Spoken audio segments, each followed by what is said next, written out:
नमस्ते दोस्तों, मैं रमेश मेहता। हमारी कहानी में आप सबका स्वागत है। आज जो मैं कहानी बताने जा रहा हूँ वो कहानी है भगवान के ऊपर विश्वास की। यहाँ आप कहानी में देखोगे कि एक हिरनी कैसे अपने बालक को जन्म देती है, और दूसरी कहानी में देखेंगे कि राजू अपना जीवन कैसे बचा लेता है। ये कहानी के जरिए हम चाहते हैं कि आपके चेहरे पे हल्की सी मुस्कान भी आ जाए। दोस्तों, कहानी बहुत अच्छी है, तो शुरुआत करते हैं कहानी की। जंगल में एक हिरनी थी। वो जंगल में जा रही थी। शाम का समय था, हल्की फुल्की बारिश आ रही थी। सामने एक नदी थी। नदी बह रही थी, बहुत जोर से बह रही थी। तो उसमें उसने थोड़ा सा पानी पी लिया। अभी वो हिरनी थोड़ा पेट से थी, प्रसूति आने वाली थी, ऐसा लग रहा था उसको। उसने एक साइड देखा तो वहां एक शिकारी तीर लेके खड़ा था। अभी उसे थोड़ा भय लगने लगा। दूसरी ओर देखा तो एक शेर था, वो वहां उसको पकड़ने के लिए तैयार हो रहा था। अभी यहाँ तो उसको प्रसूति की पीड़ा इतनी हो रही थी कि वो भाग ही नहीं पा रही थी। तो उसने भगवान को बताया, भगवान अभी तू ही मेरी रक्षा कर।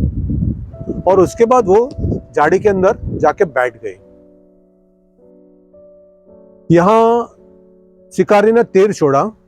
वो तीर जैसे हिरनी बैठ गई, शेर को लग गया और शेर वहां घायल हो गया। अभी शिकारी ने दूसरा तीर छोड़ के उस शेर को मार डाला। यहां हिरनी की हालत ऐसी हो गई कि वो प्रसूति पीड़ा बहुत ज्यादा होने लगी, और वो शिकारी को शेर मिल गया तो उसको शेर के पास वो चला गया। यहां हिरनी ने धीरे धीरे एक हिरनी बालक को जन्म दे दिया। भगवान ने उसकी सुन ली। देखिए, भगवान कैसे मदद करता है वो तो उसको ही पता। चलिए एक दूसरी कहानी की बात करते हैं। एक राजू नाम का लड़का था। वो एक शहर से दूसरी शहर जाने वाला था। एक समुद्र जहाज बुक कर लिया और समुद्र जहाज में वो बैठ गया। अभी समुद्र में जहाज शुरू हो गया जाने के लिए। कुछ दिन हुए हो गए और समुद्र में बहुत बड़ा तूफान आ गया। वो जो इस जहाज में बैठा था वो सारा जहाज डूब गया, मगर वो उसने एक टायर मिल गया तो उसके टायर के सपोर्ट से उसके ऊपर बच गया और तैरते तैरते वो किनारे आ गया। अभी किनारे पे पहुंचने के बाद देखा तो वहाँ कोई उपलब्धता नहीं थी, कुछ सुविधा नहीं थी, कुछ भी नहीं था। एक निर्जन टापू पे पहुंच गया था। अभी उसने भगवान को पुकारा, भगवान मुझे बचा लिया क्यों? मैं समुद्र में ही मर जाता था, मैं कैसे जीऊंगा? और वो थक के हार के थोड़ी देर बैठ गया। अभी उसने सोचा कि जीवन में कुछ संघर्ष करना चाहिए, और उसने वहां से झाड़ पान पत्ते लेकर उसने एक छोटी सी झोपड़ी बना ली। कुछ दिन वो बीतने लगा। वो उस झोपड़ी में रहता था और आजू बाजू से जो फल फूल जो भी मिलता था वो खा के अपना जीवन गुजारा कर रहा था। एक दिन वो खाना ढूंढने के लिए कहीं दूर चला गया, और उसी समय पे वो जब भी वापस आया तो देखा कि वो झोपड़ी पूरी जल रही है, सारा धुआं निकल रहा है। अभी वो काफी रोने लगा। तो भगवान, एक ही मैंने संघर्ष करके बनाया था, आपने वो भी छीन लिया, अभी मैं कैसे जीऊंगा? भगवान मेरा आप क्या चाहते हो? अभी वो थक के सो गया।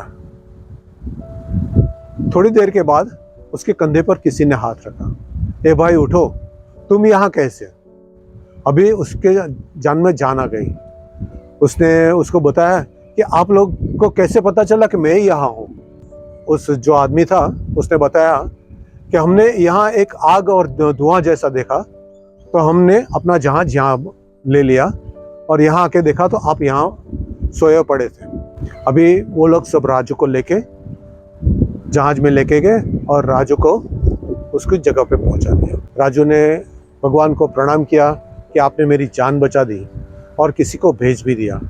ये जो तुमने झोपड़ी जला दी थी वो शायद अच्छे के लिए जला दी थी। दोस्तों, इस कहानी से हमें पता चलता है कि भगवान जो भी करता है अच्छे के लिए करता है।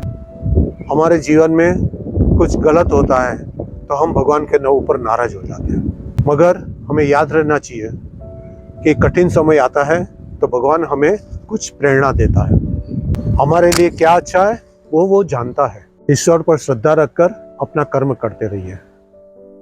दोस्तों, मेरी कहानी अच्छी लगी तो आप मेरी इस चैनल को लाइक कीजिए, सब्सक्राइब कीजिए, फॉलो कीजिए, शेयर करना मत भूलिए।